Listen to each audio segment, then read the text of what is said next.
Welcome to this explainer. Today, we are going to completely, and I mean completely, reframe how you think about physical activity. We always hear that we need to hit the gym, right? Or run a marathon to be healthy. But what if I told you that you have this hidden power right now, literally in your everyday movements that could save your life? We're unpacking the science behind a massive, totally invisible public health crisis, and we're revealing the incredibly effective, science-backed way you can fight it without ever putting on a pair of running shoes. Okay, let's dive into this with a piece of wisdom from none other than Albert Einstein. Life is like riding a bicycle. To keep your balance, you must keep moving. It's a beautiful philosophical thought, for sure. But as you look at the cutting-edge medical research today, we realize it's actually a profound biological truth. Constant, everyday movement isn't just about getting from point A to point B. It is absolutely crucial for our physical survival and keeping our metabolism in balance. $192 billion. Yeah, let that sink in for a second. That is the staggering annual American healthcare cost directly tied to physical inactivity. It's an absolute economic catastrophe, but more importantly, it represents a huge, profound human cost. We are paying billions, literally billions, just to treat the symptoms of a society that has, well, simply stopped moving.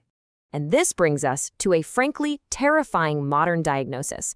Over 200 of the nation's top physiologists got together and coined a term for this invisible enemy, sedentary death syndrome, or SEDS. It's an epidemic of physical inactivity that makes 35 known chronic conditions worse, putting a whopping 60% of all Americans at risk. To put that danger into perspective, researchers estimate that SEDS is going to kill 2.5 million Americans prematurely in just the next 10 years. No way around it. That is more than the deaths caused by alcohol, guns, motor vehicles, and illicit drug use combined. To truly grasp the scale of this epidemic, we've got to look at how deeply ingrained this whole couch potato lifestyle has become over a relatively short amount of time. Since 1980, obesity in the US has doubled. Type 2 diabetes, which is super tightly linked to inactivity, has increased ninefold. And the real tragedy here is that this is passing down to the next generation. 1 in 4 American children is now obese, showing early signs of diseases we used to think were only for adults. Why?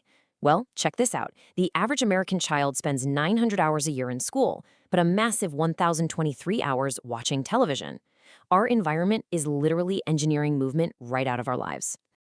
Let's move to and see how this builds, moving from this huge macroscopic public health crisis down to the microscopic biological science happening inside our own bodies right now. Meet your metabolism. So let's break down your total energy expenditure, or TEE. Think of this as all the calories you burn in a 24-hour period, the whole shebang. About 60% of that pie is your basal metabolic rate. That's just the energy your body needs to stay alive while resting. Another 10% is the thermic effect of food, literally just the energy spent digesting what you eat. Now, those two are pretty much fixed. That leaves physical activity, which makes up roughly 30% of the pie. It's the most variable piece, but here's the twist. Those traditional, moderate to vigorous gym sessions, they aren't the whole story. Actually, scratch that. They're just a tiny sliver for most people. And this brings us to the missing puzzle piece, and honestly, our most empowering tool, NEAT. That stands for Non-Exercise Activity Thermogenesis. Quite a mouthful, I know, but NEAT is simply all the energy you expend from continuous, daily, vital movements that don't involve purposeful, intense exercise. We're talking about pacing while you're on the phone, fidgeting in your chair, singing, laughing, cleaning the kitchen, even just standing upright.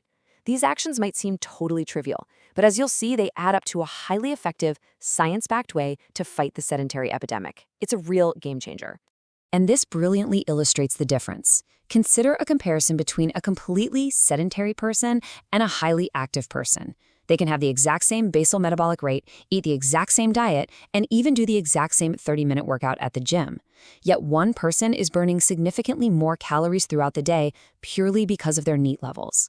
It totally explains the mystery of why two people with similar physical traits and diets can have vastly different body types. Let's blow up this concept to an occupational scale for a second. If you contrast a chair-bound office worker with someone working a highly active job, say an agricultural field worker, the numbers are absolutely mind-blowing. By simply doing a job that requires constant walking, bending, and lifting, the active worker can burn up to an extra 2,000 kilocalories a day compared to the office worker. That is an enormous amount of energy expenditure, and it's all driven by NEAT. Now, you might be wondering, why do some people naturally pace and fidget, while others can just sit perfectly still for hours on end? Well, it turns out we might actually be biologically wired differently. The science points to a fascinating distinction in our brains, classifying us generally into two camps: neat activators and neat conservers. Now, what's really interesting about this slide is the specific brain science at play here. It's like a giant puzzle. A complex neural network, mostly located right in the hypothalamus, acts as a control center for your spontaneous movement. A key player here is a neuromodulator called orexin. Studies show that individuals with higher orexin levels are stimulated to make more unintentional movements. These are our activators. But those with a blunted response to these signals, they're the conservers, expending lower levels of energy, which puts them at a higher risk for obesity. Your brain is quite literally pulling the strings on your daily fidgeting. But listen, whether you are naturally a conserver or an activator, consciously working to increase your NEAT has profound life-saving consequences. A massive 12-and-a-half-year Swedish study following nearly 4,000 patients revealed that those with high levels of NEAT dramatically improved their survival rates. We are looking at a 27% reduced risk of cardiovascular events and a 30% reduced risk of all-cause mortality. And here is the kicker, the really amazing part. These benefits were completely independent of their regular gym routines. NEAT alone provided this incredible protective shield for their hearts. This data really exposes a major flaw in traditional exercise advice. Think about it. We're constantly told to work out for 30 minutes a day, right? But do the math. Even if you sleep for a healthy 8.5 hours and crush that 30-minute workout, what are you doing with the remaining 15.5 hours? That massive block of time is your metabolic battleground. If you sit motionless for those 15.5 hours, that single gym session simply cannot counteract the negative effects of all that prolonged sitting. So the crucial point is really understanding your standard daily timeline. Look at a typical day from waking up at 7 a.m. to sleeping at 11 p.m. Interspersed between working on a computer, commuting, and watching TV are these huge, hidden opportunities. The goal isn't to run sprints in your office. It's to identify these long blocks of sedentary time and inject them with low-grade energy expenditure. Just standing up, stretching, or pacing during a phone call transforms that dead time into active, health-boosting time. Researchers over at the Mayo Clinic actually developed a concrete toolkit showing exactly how much energy everyday tasks require.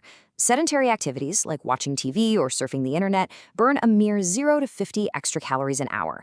But look what happens when you shift to energetic standing. Stuff like cooking dinner or doing laundry literally doubles that expenditure. Move up to maximum NEAT activities like sweeping, vacuuming, or gardening, and you're burning 100 to 200 extra calories an hour.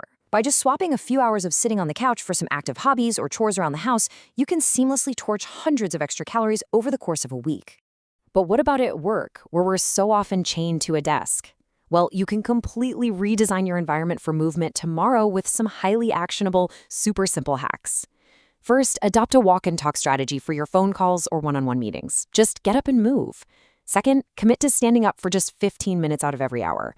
And third, consciously engineer inconvenience. Yeah, move your printer, your trash can, or your water bottle farther away from your desk so you are literally forced to get up and walk to them. Small changes, absolutely massive metabolic impact. Which brings us to you, right here, right now.